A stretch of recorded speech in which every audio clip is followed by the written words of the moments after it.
అస్మద్గురుభ్యో నమః. మంత్రబలానికి స్వాగతం. గణపతి నవరాత్రుల ఉత్సవాలు జరుపుకుంటున్నాం కదా, అంచేత మరొక గణపతి మంత్రాన్ని మనం ఆరాధన చేద్దాం. వేదంలో ఒక తమాషా వాక్యం ఉంది. ఎవరయ్యా చెయ్యి చెయ్యి కలుపుకునేది అన్నారు. అంటే దానికి వేరే అర్థం ఉందనుకోండి. పురుషో హస్తి మర్కట అంటుంది వేదం. చెయ్యి చెయ్యి కరచాలనం చేసేది మానవులుట, వానరులుట, ఏనుగులుట. అంటే ఏనుగు తొండమునకు పేరేమిటి? కరము. ఏనుగులు కలిసి మాట్లాడుకోవాలంటే తొండము కలుపుకుంటాయి. ఎప్పుడైనా చూడండి, ఏనుగు తొండము నిరంతరము కదులుతూనే ఉంటుంది. అది మనకి ఒక విశేషాన్ని సంకేతంగా సూచిస్తుంది. అదే గణపతి నవరాత్రి ఉత్సవాలలో స్వామి నామాన్ని దానితో కలిపి చెప్పుకోవచ్చు. నారద పురాణంలో దీని విశేషం చెప్తారు. ఏమిటది? ఓం వక్రతుండాయ నమః. వంకర అయిన తుండము కలిగినవాడు. తుండ శబ్దానికి నోరని, వీధి వదనమని ఇలా పేర్లున్నాయి. ఇక్కడ తొండమంటాం కదా, అందుకని వక్రతుండాయ నమః. వంకరగా ఉన్న తొండము కలిగినవారు. ఇలా చెప్పగానే మళ్ళీ కొంతమంది కంగారు పడి హడావిడి పడతారు. చాలామంది అడుగుతారు, ఆ తొండము ఎడం పక్కకి తిరిగి ఉండాలా, కుడి పక్కకి తిరిగి ఉండాలా, లోపల వైపు ఉండాలా?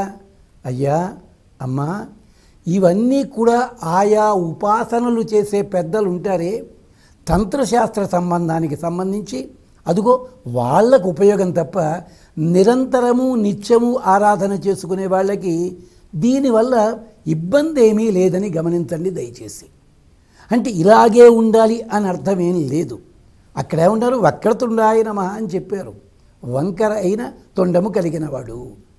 ఏమిటి చెప్పడం అంతరార్థము? అలాంటి వక్రతుండు అన్న భావన మనస్సులో కలిగితే మనకి చాంచల్యం తగ్గుతుంది. ఏనుగు చెవులు ఎప్పుడూ కదులుతుంటాయి, తొండము కూడా అంతే.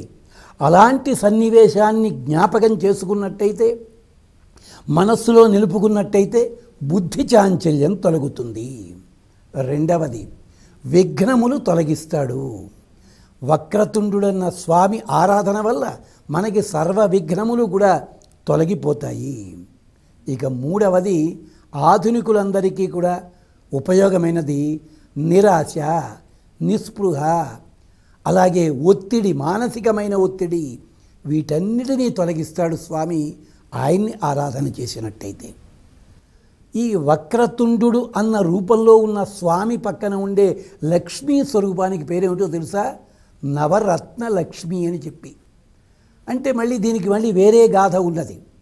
అలాంటి స్వామిని ఆరాధన చేస్తే నవనిధుల ప్రాప్తి కలుగుతుంది మనకి.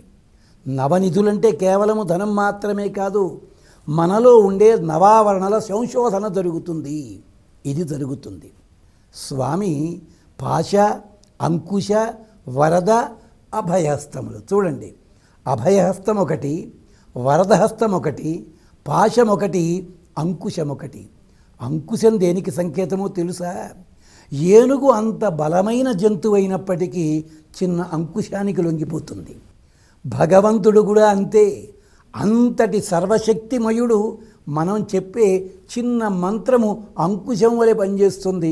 అది చెప్పడం కోసమని చెప్పి మత్స్యాసురుడు అన్నవాడిని వధించాడు స్వామి. అతన్ని వధించి అతని మాత్సర్యాన్ని తొలగించాడు. అంచేత ఓం వక్రతుండాయ నమః అన్న ఈ మంత్రాన్ని యథేచ్ఛగా పరిమితి 108 అలా చేసుకుంటూ వెళ్ళినట్టయితే మనకి మాత్సర్యం తొలగుతుంది. మన మిత్రుల ఎడల ప్రేమభావం కలుగుతుంది. అందరూ మనవాళ్ళు అన్న భావన కలుగుతుంది. ఇతర సంపదలు అవి రావడము, విఘ్నములు తొలగడము, ఇవన్నీ కూడా ఫలితములే. ఇవి కాక ప్రత్యేకించి మన మనస్సుకి ప్రశాంతత ఏర్పడుతుంది, స్థిరచిత్తము కలుగుతుంది. అంచేత ఒక్కసారి ఆ మంత్రాన్ని జ్ఞాపకం చేసుకుందాం. ఓం వక్రతుండాయ నమః. ఆతడికి నమస్కరిస్తున్నాము. మరొక మంత్రంతో మళ్ళీ కలుసుకుందాం. అంతవరకు